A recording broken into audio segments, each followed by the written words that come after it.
ότι δεν υποδίωμαι τον ιστορικό, δεν είμαι, ούτε καν τον ερασιτέχνη, δεν υποδίωμαι τον ερευνητή, απλώς για να πω μια ιστορία την οποία έτυχε να έχω πρόσφατα, πολύ πρόσφατα ερευνήσει και μαζέψει τα στοιχεία της και όχι όλα, όχι πλήρη. Είναι η ιστορία ενός συγκεκριμένου στρατιώτη, εχμαλώτου, της περίοδου εκείνης. Είναι ένας άνθρωπος που είχε γεννηθεί 1896 στα ζωγοροχώρια της Υπήρου, στο Μονοδέντρι συγκεκριμένα. Προφανώς ήταν ένα παιδί που έπαιρνε τα γράμματα και γι' αυτό γράφτηκε στη Ζωσιμαία σχολή, τέλειωσε τη Ζωσιμαία, μπήκε στη νομική, πήρε πτυχίο νομικής το 1918 μάλλον. Τη μία ημέρα παίρνει το πτυχίο του, την επομένη κατατάσσεται στο στρατό ως έφεδρος ανθιπολογαγός, παίρνει μέρος στις επιχειρήσεις στο Μακεδονικό μέτωπο που έχουν αρχίσει πάλι να κινούνται, γιατί η Ελλάδα έχει μπει στον Πρώτο Παγκόσμιο Πόλεμο, και έχει την εξαιρετική ατυχία η μονάδα του, μέρος του πρώτου σώματος στρατού, να είναι εκείνη που στέλνεται στην Οδυσσό να πάρει μέρος στην εκστρατεία των συμμάχων εναντίον της Οκτωβριανής Επανάστασης και πολεμά στην Κριμαία. Τραυματίζεται μάλιστα, το βρήκα πρόσφατα, στη μάχη της Χερσόνας τον Φεβρουάριο. Εν πάση περιπτώσει, τον Μάρτιο του 1919, ως γνωστόν, η εκστρατεία ολοκληρώθηκε, τέλειωσε, διεκόπη μάλλον, επέστρεψαν, αλλά, δεύτερη σύμπτωση, το σώμα που γύρισε από την Οδυσσό ήταν και πήρε εντολή να μην σταθεί καθόλου σε ελληνικό έδαφος, να πάει κατευθείαν στη Σμύρνη. Άρα στην πραγματικότητα έκανε μια διαδρομή από την Οδυσσό, από τα Ζαγοροχώρια στην Οδυσσό και από την Οδυσσό στη Σμύρνη, ο γύρος της Μεσογείου σε λίγους μήνες. Και φτάνει έφεδρος ανθιπολογαγός στη Σμύρνη, εντάσσεται στις ελληνικές δυνάμεις και μένει εκεί. Εντυπωσιακό.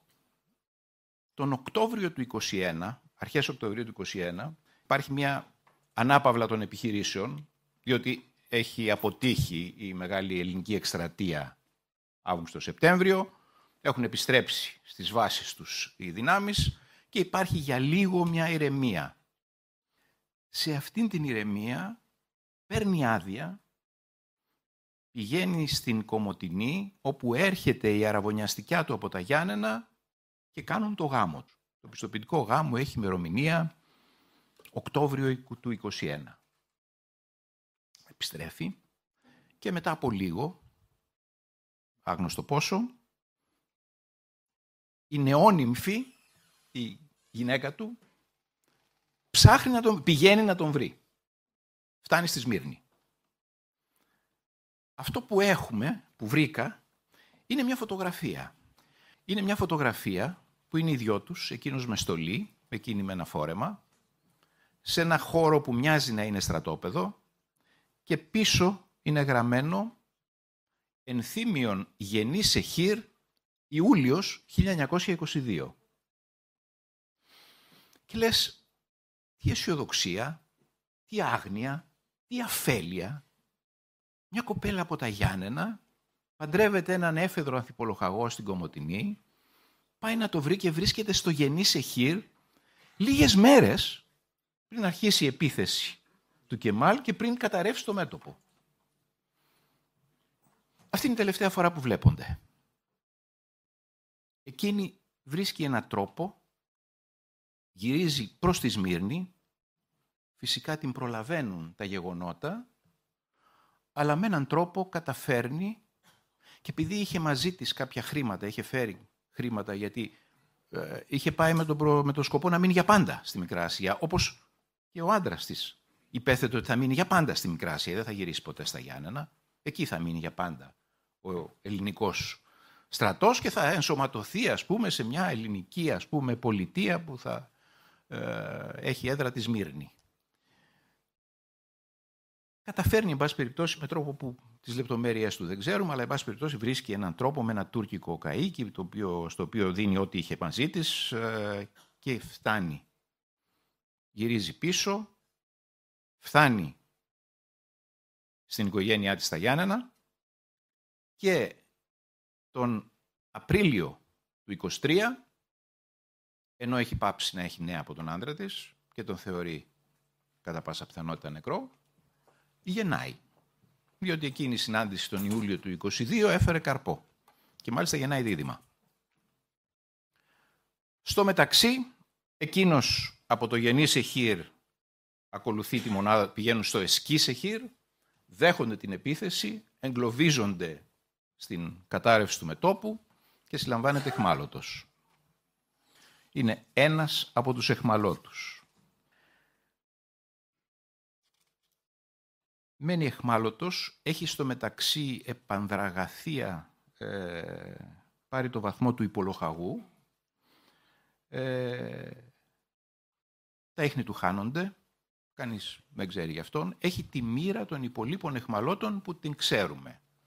Είναι μια μοίρα που αρχίζει με γύμνωση,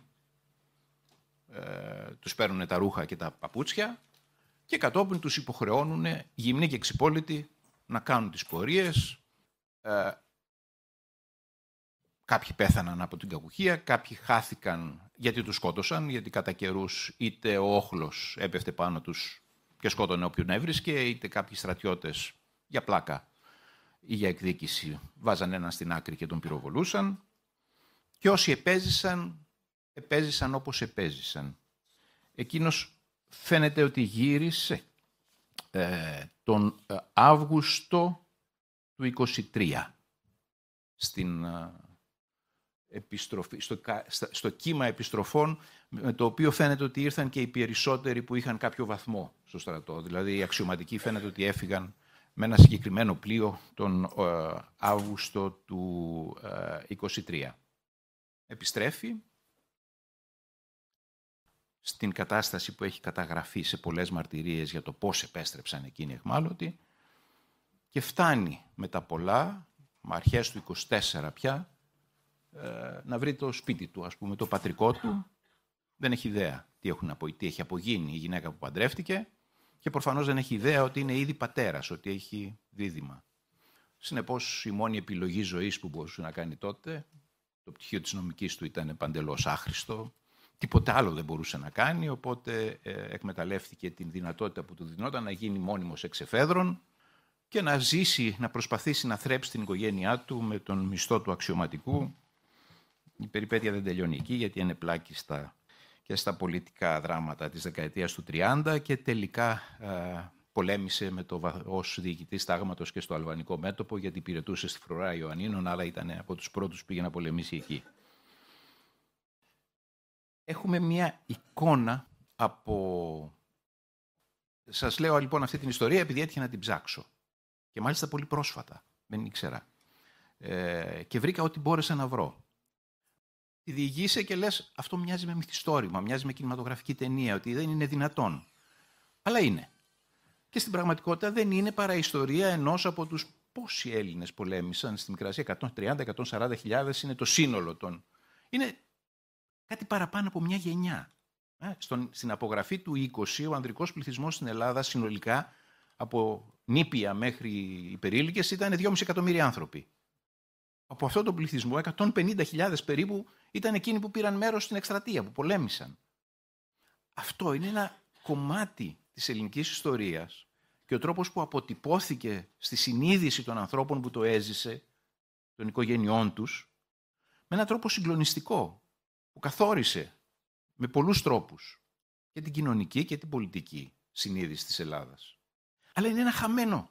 Μέχρι πρόσφατα, αν συνολικά η μικρασιατική εκστρατεία για πολλές δεκαετίες ήταν ένα θέμα που όλοι προτιμούσαν να αφήνουν στην άκρη, να μην είναι στο κέντρο της συζήτησης,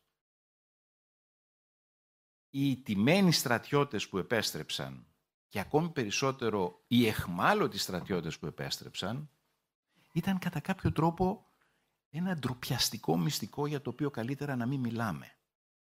Καλύτερα να κάνουμε πως δεν το ξέρουμε. Να κάνουμε πως δεν συνέβη. Αυτό είναι μια πραγματικότητα της Ελλάδας του Μεσοπολέμου. Ότι και συνολικά το έθνος, αλλά και οι ίδιοι ο καθένας από αυτούς, έφεραν το δράμα που πέρασαν ως ντροπή, για την οποία δεν μιλάνε. Ο άνθρωπος αυτός δεν είπε ποτέ στους οικείους του, στα παιδιά του, πώς πέρασε στην αιχμαλωσία. Δεν υπάρχει καμία μαρτυρία του, ούτε προφορική, ούτε γραπτή. Δεν είπε ποτέ σε κανέναν τίποτα. Και αυτό είναι επίσης κάτι που είναι μια μαύρη τρύπα, ας πούμε, της συλλογικής μας μνήμης. Γιατί ναι μεν η εμπειρία της καταστροφής, η προσφυγιά, η θάνατη, ο ξεριζωμός μπήκαν πια στη συνείδηση, στη γνώση, στην ιστορική έρευνα, στη λογοτεχνία. Αυτό λιγότερο. Δηλαδή, ο συνάδελφός μας ο Ηλίας Μαγκλίνης έγραψε πρόσφατα ένα βιβλίο για την ιστορία του δικού του παππού, δηλαδή την ιστορία της Μικρασιατικής εκστρατείας χωρίς αιχμαλωσία. Έχουμε όμως κάποιες μαρτυρίες. Είναι μια μαρτυρία ενός Έλληνα γιατρού, ο οποίος λέγεται Αποστολίδης, είχε εκδώσει κάποτε τα απομνημονεύματά του. Είναι ένα βιβλίο που έχει χαθεί πια, αλλά το βρήκα. Γράφει: αξιωματικοί και στρατιώτες απογυμνώθηκαν αμέσως από τα ρούχα και τα υποδήματά τους και έμειναν με κουρέλια. Οι στρατιώτες έτρωγαν ελάχιστα, ζούσαν σε άθλια καταλύματα, εργάζονταν εξοντωτικά μέσα στην παγωνιά. Τους πρώτους μήνες της αιχμαλωσίας τους, οι Έλληνες αποδεκατίζονταν ραγδαία από τις κακουχίες και τις αρρώστιες, παρά τις προσπάθειες του Αποστολίδη και μερικών άλλων Ελλήνων γιατρών. Σκοτώνονταν επίσης στην τύχη από Τούρκους στρατιώτες, αλλά και πολίτες, στα χέρια ειδικά των οποίων έβρισκαν συχνά μαρτυρικό θάνατο. Πόσοι ήταν, 30 με 35.000, είναι, έτσι λένε. Κανείς δεν τους μέτρησε ποτέ, αλλά... Όχι κάτω από 30. Όχι κάτω από 30 πάντως. Είναι από τους οποίους επέστρεψαν, πόσοι επέστρεψαν, 18.000, περίπου η μισή. Στην πρώτη ενταλλαγή ήταν 10.800, ναι. Στην πρώτη ενταλλαγή. Και μετά κάτι ψηλά. Άρα είναι μια, ξαναλέω, είναι ένα τμήμα της αλήθειας, της ιστορίας μας, που υπάρχει στη γονιδιακή μας μνήμη σχεδόν, αλλά δεν το συζητάμε ποτέ. Ναι, η ιστορία που σας διηγούμε είναι η ιστορία του παππού μου. Έχω το όνομά του. Και γι' αυτό την έψαξα, αλλά την έψαξα εκ των υστέρων. Αυτά είναι πράγματα που τα μάζεψα τα τελευταία 2-3 χρόνια. Ο στρατιώτης ήταν ο παππούς. Λοιπόν. Ο στρατιώτης ήταν ο παππούς. Ναι. Ο έφεδρος ανθιπολογαγός. Ο Παύλος Τσίμας. Ο Παύλος Τσίμας λεγότανε, ναι. Ούτε εγώ, ο εγγονός του, ούτε οι δυο γη του, ο πατέρας μου και ο αδερφός του, τον είχαν ακούσει ποτέ να τα λέει αυτά. Ξέρανε ότι ο πατέρας τους πολέμησε στη Μικρά Ασία, ξέρανε ότι συνελήφθη αιχμάλωτος, τελεία. Εκείνοι τον είδαν όταν ήταν περίπου ενός έτους. Άρα δεν έχουν καν ανάμνηση της εικόνας του, όπως γύρισε. Απλώς η εικόνα αυτή υπάρχει καταγεγραμμένη και νομίζω ότι είναι μια πάρα πολύ ωραία φράση. Με αυτή ήθελα να τελειώσω. Ο Γιώργος Θεοτοκάς γράφει στην Αργό, που είναι το ιδρυτικό του, πώς να πω, το ελληνικό μυθιστόρημα νομίζω ξεκινάει από τον Θεοτοκά και την Αργό. Γράφει: μέσα στο παραζαλισμένο πλήθος διάβαιναν πότε-πότε κάτι άνθρωποι σαν φαντάσματα, ντυμένοι με κουρελιασμένες στολές, χακί, λιγνή πετσί και κόκαλο, με μάτια γουρλωμένα, αμίλητοι, ανέκφραστοι, αποβλακωμένοι. Ήταν οι αιχμάλωτοι. Το πλήθος στο διάβα τους τραβιόταν αγριεμένο. Δεν τολμούσε να αναγνωρίσει σε αυτά τα ανθρώπινα σημάδια τους νικηφόρους πολεμιστές των 2 υπήρων και των 5 θαλασσών. Προσπαθεί κανείς, εκ των υστέρων προσπαθώ να φανταστώ τον παππού μου, να τον αναγνωρίσω σε αυτή την περιγραφή, που είναι η περιγραφή, σε αυτή την μοίρα βρέθηκαν 18.000 επιζώντες, χώρια, τους χαμένους, και νομίζω ότι είναι πολύ σημαντικό το ότι σήμερα γίνεται αυτή η συστηματική προσπάθεια να βγάλουμε αυτή τη μνήμη από τη μαύρη τρύπα της, να την φέρουμε στο φως.